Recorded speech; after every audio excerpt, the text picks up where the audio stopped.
To begin our panel discussion, sabi nga ni Sir Joey, mahalaga yung may mentor tayo sa ating ginagawa. So we will talk about the current state of Philippine e-commerce. Kung nasaan na tayo ngayon, ano ang strengths at opportunities at paano pa natin ito mapalalago? Napakahalaga niyan.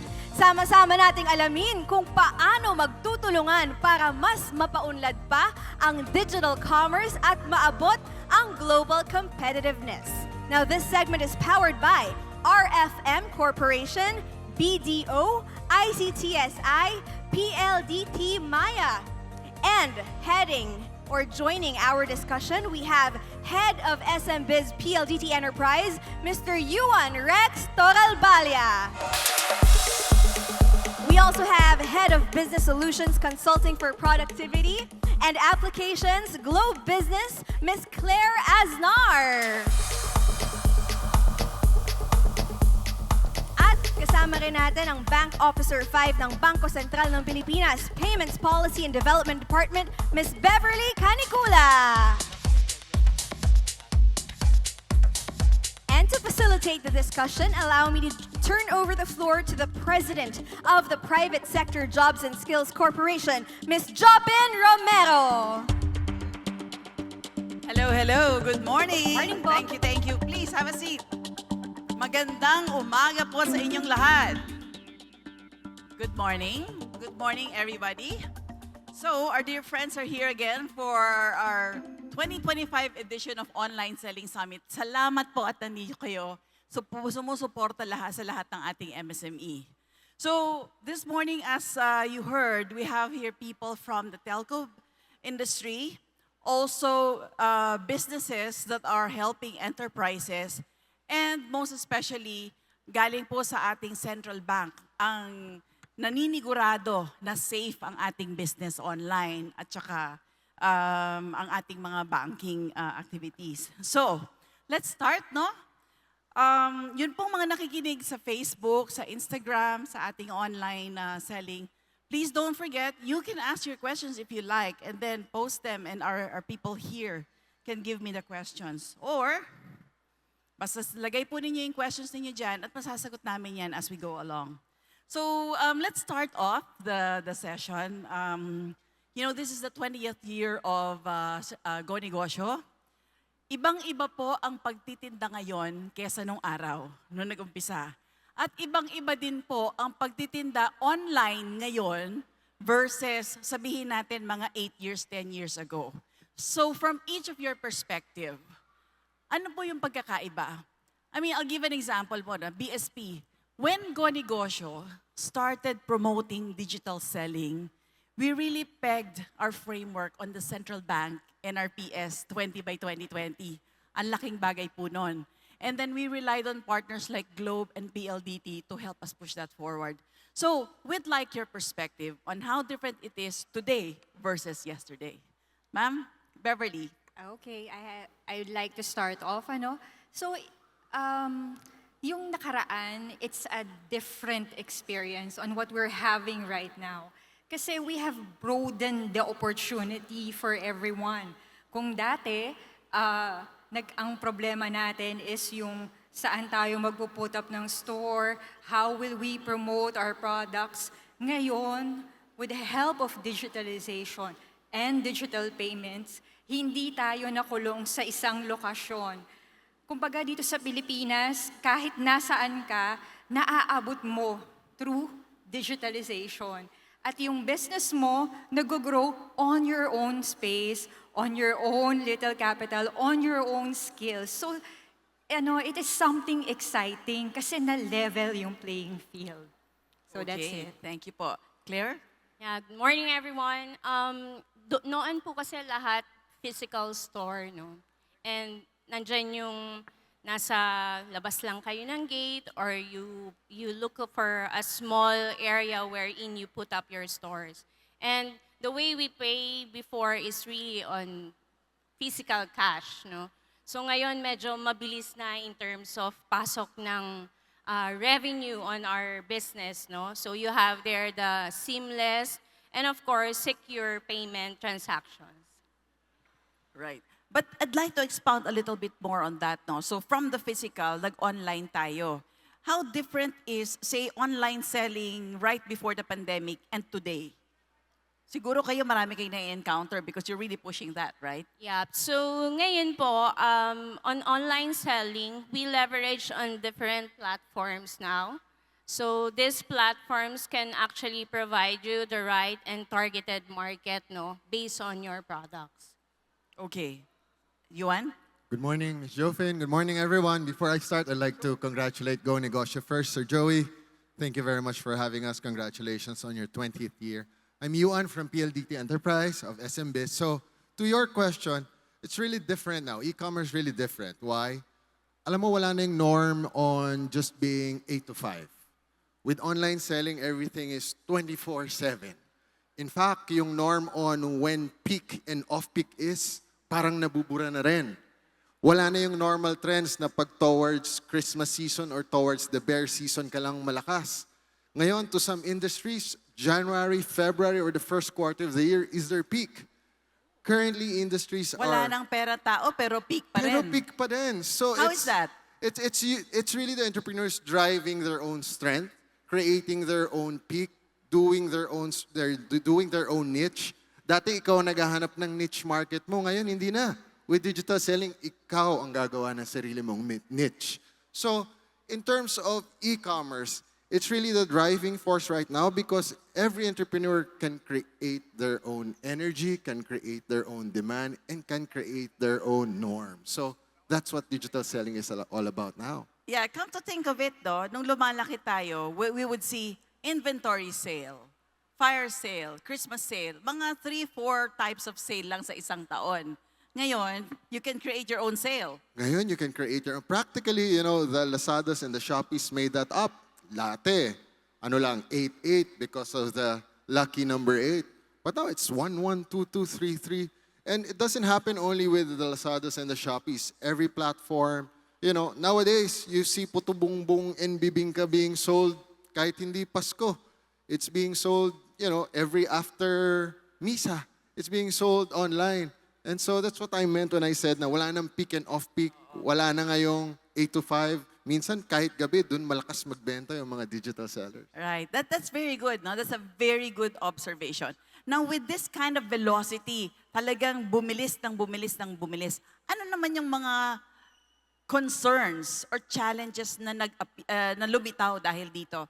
Ma'am, siguro kayo marami kayong nakukuhang mga concerns. Yes, okay. Sa Bangko Sentral ng Pilipinas, mostly ang nakukuha naming concerns is yung cybersecurity, ang tawag dito, yung sa infrastructure, internet connection, and when it comes to payments, there are times na minsan na mali yung napapadalan mo or you click something wrong na iba yung yung fund transfer, the amount, and the person to whom you would like to send it. So namin yun, nakita namin yun. And with our supportive stance at the BSP, we have created enabling policies. So this is both for the consumers, for the merchants as well. And ang purpose nito is to establish trust in digital payments. Kasi kapag wala ito, hindi ito i-adapt ng tao. Kapag walang trust sa digital payments, magkakaroon ng pasubali ang ating mga merchants. But because of this enabling policies, I'd like to highlight this, we are not restricting. We are supporting para mag-grow. At nakita rin naman ito ng national government. That's why we have supporting laws now. I'd like to dive into that some more, no? There was a time when Go Negosyo had a really good interview with Deputy Governor Chuchi Fonashier. And she said exactly what you said. She doesn't want, or DSP doesn't want too much government when it comes to encouraging e-commerce. But you just want to have the right policy and then enable market forces to run, right? Pero it actually gives comfort to everybody, especially the consumers and the sellers, when they know that BSP is in the picture. So ano po yung nire-regulate ninyo or ano yung tinitingnan ninyo para ma-feel namin na yung mga transactions online na ginagawa namin ay safe. Okay, thank you for that. Ano? So we cater both to the consumers and the merchants. Kung mapapansin nyo, pag pupunta kayo sa BSP website, ang unang bubungad sa inyo is si BSP Online Buddy, or what we call our Bob. So kapag meron kayong tawag dito, reklamo or suggestions, there is an option with Bob. Kakausapin niyo siya minsan pag As pumunta. Bob, Yes. ano yan? Pag, Parang robot. Yes, Okay. parang yung ano namin doon, yung AI. At very responsive doon. Aside from Bob, meron din tayong makikita sa BSP website ng mga emails. And that caters to consumers, or kung meron kayong specific problem sa BSP supervised institutions. Pag sinabi naming BSP supervised institutions, these are not only banks. Kasama dito yung e-wallets, yung electronic money issuers. So kasama ang mga yan. Pati yung operators of payment systems. Kasi may mga tayo enablers in yung pagkuha ng payments. So for consumer protection, if I may elaborate, pero I will not go into detail. We have BSP Circular 1195. So this is yung consumer redress mechanism. Kasi kung mapapansin nyo, nung hindi pa masyadong mature, kapag meron kayong problem, ang tagal bago ma-resolve. It takes about a week, a month, before mo ma-refund yung perang hindi dapat napunta doon sa napadalahan. Ngayon, with the help of that policy, we have mandated all BSP supervised institutions to respond promptly. So hindi ka po pwedeng magtagal. Ano ho ang ibig sabihin ng promptly? Forthwith or immediately? Thank you. So meron naman tayo, it's time-bound. Okay. So dapat, kung nag-raise ka ng concern, within the day or within the next day, dapat na-resolve na yon. Kasi we have time value for money di ba? So kapag naho-hold yung funds natin for a longer period of time, parang madi-discourage ka to use that digital payment. Kaya ngayon, kung mapapansin nyo, we also get notices. Kapag nagkaroon ng fund transfers, mano-notify ka ng bank na may nag-transfer sa account mo, or kapag nag-transfer ka, mano-notify ka ulit na this certain amount has been transferred. Protection yon sa consumer. Unlike before, wala tayo noon . But with the implementation of Circular 1195, which took effect this year, noong April, meron na yung mga notices. So kung hindi kayo nakakatanggap, malamang, it's a violation from the BSP supervised institutions, and it's a ground, pwede kayong mag-raise ng concern. Right. So, bukod doon sa consumer, we also have for merchants. So you can check BSP Circular 1198 for the protection of merchants naman ito. Kasi in case na mag-i-engage kayo with the operators of payment systems, para hindi kayo nalilimit sa sa pagtanggap ng kita, hindi lang kayo nalilimit doon. Kapag nag-engage kayo ng OPS, ito namang circular na to, it places governance, risk management, and protection for our merchants. So you can check it out sa BSP website. Okay, so those are BSP Circulars 1195 at 1198. Thank you, Ms. Beverly. That really, really gives us comfort that somebody is watching out for our welfare. So for the two enterprises in front naman, so sabi nga ni Juan, talagang the velocity of business has really sped up so much. Pero di ba nakakabwisit yung nagla-live selling ka tapos biglang mapuputol yung signal mo, mapuputol yung service mo? O kaya gusto mo na talagang bumili tapos biglang wala kang signal? Ano ba yung mga pwede ninyong, what have you thought of to address these things, not just in the urban centers but all over the Philippines? Baka meron kayong iba't ibang mga plano or iba't ibang mga programa na pwede ninyong i-share ngayon sa ating mga audience. Please remember, these are different types of sellers. Merong maliliit at meron ding mga medyo small at saka medium. Merong ang kanilang access ay telepono lang, meron naman yung kompleto sila sa gadget. Please, Miss Claire muna. For the side of Globe, no, we have expanded our connectivity and internet connection already, which is basically reliable and robust, and in terms of security, it's aligned already, no. Meron po tayong in-upgrade into fiber in almost across all the areas already, and I think most of the mobile phones and data now is already on 5G, no. So Globe is continuously expanding and aligning, no, of course, dun sa need ng mga MSMEs, especially using online, no, as their platform to sell. So, bukod dun sa connectivity, meron din ba kayong value-added business services na sinasama sa inyong mga connectivity programs? Yes, ma'am. So we actually have 5 stages that I could share, no. So one is aside from one is the connectivity, of course, to provide you a robust connectivity to power up your business, no. That might be online or physical store.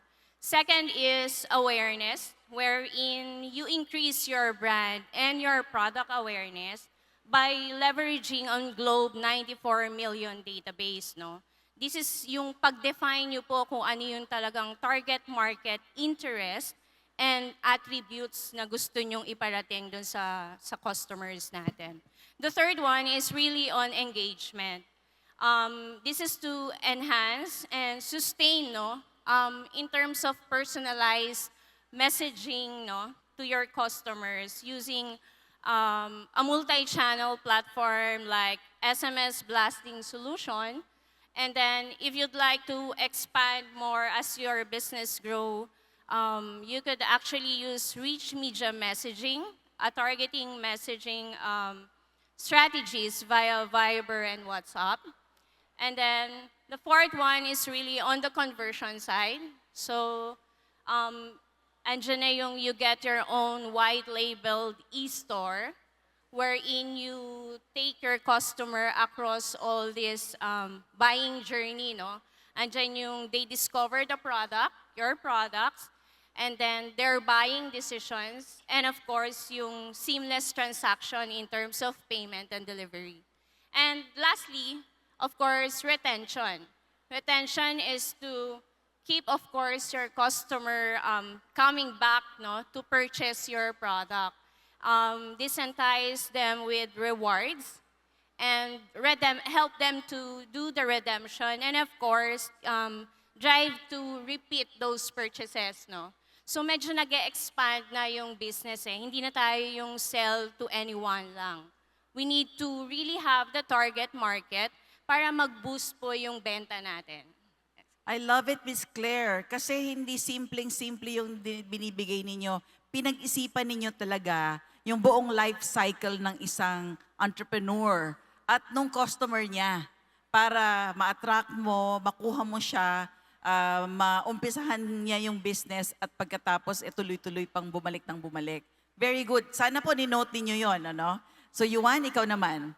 Well, everybody's well aware naman that, as we continue to expand our fiber network, there has to be resiliency aspects also and connectivity. Sabi mo nga, ma'am, nakakainis, nag-online selling ka, mapuputol. And so, apart from our fiber network, PLDT naman has really strengthened our 5G network as well for wireless. And in fact, we've started to resell Starlink LEOs. So para doon sa mga areas na talagang hindi pa naabot ng fiber footprint namin, meron ka na ngayong option for you to have LEO or satellite connectivity. Nako, yung mga client, yung mga mini-mentor natin sa Masbate at Romblon matutuwa dyan. There you go. In fact, we've had very lively discussions with yung mga campsite operators in Rizal. So you'd think na meron na dapat connectivity doon, dapat madali lang ang internet doon, pero wala pa. And so, that solves that problem.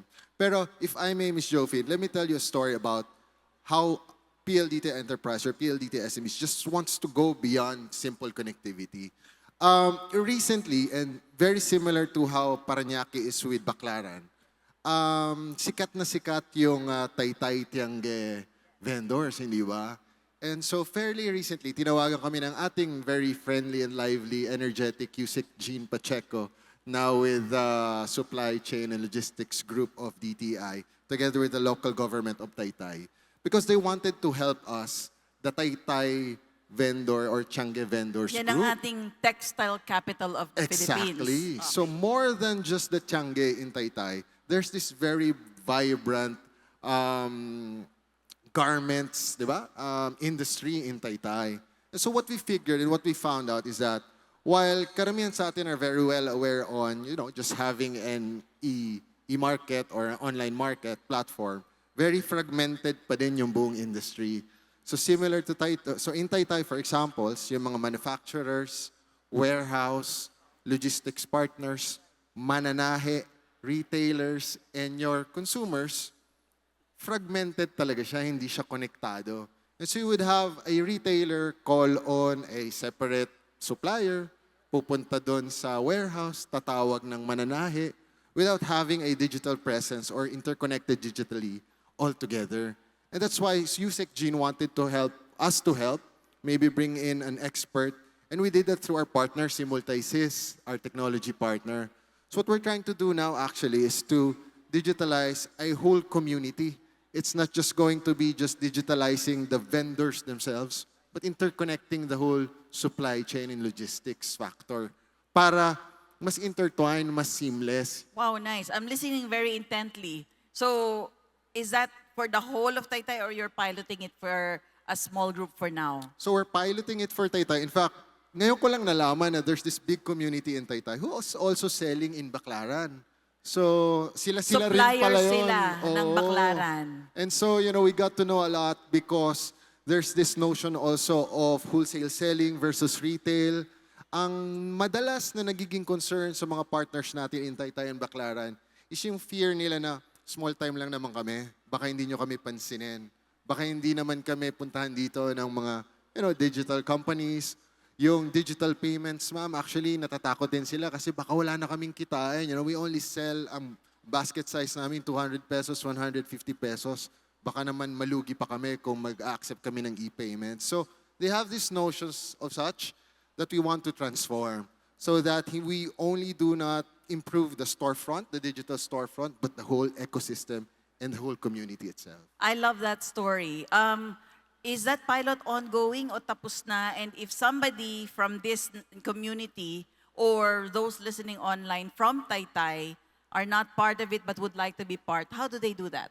Yeah, well, they can contact us anytime. We have a booth here. Our partners are present here. They can also contact us through DTI, through Yusek Jean. In fact, kanina nakikinig ako, merong nagtitinda ng Avon, yung Siopaw. If you have communities that you wish to digitalize para mabuo natin yung buong ecosystem, huwag po kayo ma-intimidate. We will help you. And this is together with the government, with us in the private sector, with our regulators, and our business partners as well. So, welcome po kayo lahat para, sabi nga nila, di ba, kung kailangan nyo ng kasosyo nyo po kami. I love that. Bigyan po natin ng palakpak ang mga kaibigan natin on stage. I remember one initiative also of BSP and private sector, government and private sector, yung QR Palengke. Isa ding successful initiative yun, ano? Miss Beverly, maybe may kwento kayo tungkol doon. Yes. Thank you for mentioning that. Actually, we have the Paleng QRPH Plus program. We're in BSP in partnership with the private sector, goes down to different places, mga lugar, mga probinsya. Sa buong Pilipinas ito, ini-encourage namin yung mga palengke, pati yung local transport, and that includes yung tricycle drivers, pedicab drivers, FX, jeep, to use QRPH. So, very beneficial ito. Pag nakita ninyo, actually, we have rebranded this, Ang QRPH, pag yun ang nakuha nyo, in-scan nyo, there is no transfer fees. So, walang bayad ito doon sa taong magbabayad kapag QRPH. Kapag nakita nyo naman yung InstaPay na logo na QR, person to person, transfer o pagbabayad, dito tayo merong transaction fee. At ang transaction fee, you'll have to check kasi iba-iba ito sa electronic money issuers, pati sa bank, kasi dito rin sila nagko-compete for customers. So, yun. All right. We don't have a lot of time, but I think it would benefit our listeners so much if you leave them with a golden nugget. Ano kaya, just from each of you, ano kaya yung isang skill o isang kaalaman na dapat matutunan ng mga tao na gustong magbenta within the next year or two? I'm sure there are a lot of technologies that you know, pero ma'am, even with BSP, ano yung talagang tinitingnan ninyo ngayon na kailangan bantayan at sana matutunan ng ating mga sellers? We'll start with Ms. Beverly and end with you, Juan. Okay, so unang-una sa lahat, huwag tayong matatakot gumamit ng digital payments. Pinaisin na ng regulation ng pag-open ng account with a basic deposit account. So, ano rin to, part ng financial inclusion effort ng Bangko Sentral. Because imagine if you have your own account, the opportunities for you are endless. So not only na makaka-receive ka ng physical payment, pati digital payments. And imagine ngayon kung nationwide we are doing business, maybe in the future, baka yung store mo nakikita na on a different jurisdiction, on a global stage. So we are looking forward to this, and we are starting on our end with our enabling and supportive regulation and policy making. Na kapag dumating na tayo sa sa stage na to, kasi hindi na to competition on your own between merchants. You are showcasing your product to the whole world. Naka-ready din tayo doon. Sana po we can be partners with you because like for instance, Go Negosyo, talagang gustong tumulong sa mga merchants to go beyond their neighborhood, even to go beyond the Philippines. Within the next few months, sana may announcement ng Go Negosyo dyan. Miss Claire? Yeah, so even po na maliit pa lang yung business or your business are growing, no? A piece of advice coming from Globe is to really understand your target market para yung effort po natin nandoon sa kung sino talaga po yung bumibili ng produkto nyo. Rather than exerting so much effort kung saan-saan tayo tumitingin ng bibili, let's understand kung ano talaga at kung sino po yung may need ng produkto natin.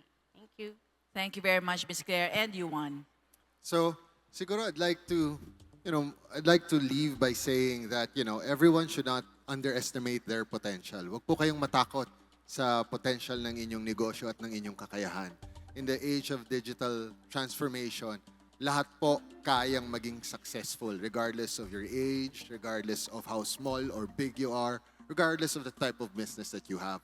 Kanina, like nung kinikwento ko yung sa Taytay, karamihan doon mga senior citizens nagbebenta. Ang takot nila, paano ako mag-upload ng inventory ko sa app ninyo? There's going to be thousands of sandos, thousands of duster. Hindi ko kayang gawin yan. Sabi namin, Ma'am, have you heard of AI? Huwag kayong mag-alala. There's AI to guide you. Hindi nyo kailangang manually mag-upload ng thousands of your inventory into the app. Meron po tayong AI. Ano yung AI? Don't worry, we'll help you. We'll go hand in hand.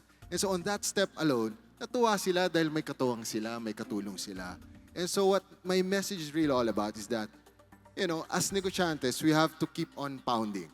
Every strike counts. Let's be confident. And again, let's not underestimate our potential and our kakayahan. Nice. So maraming salamat po sa inyong lahat. Napakarami naming natutunan. Palakpakan po natin ang ating mga panauhin. Alright, thank you.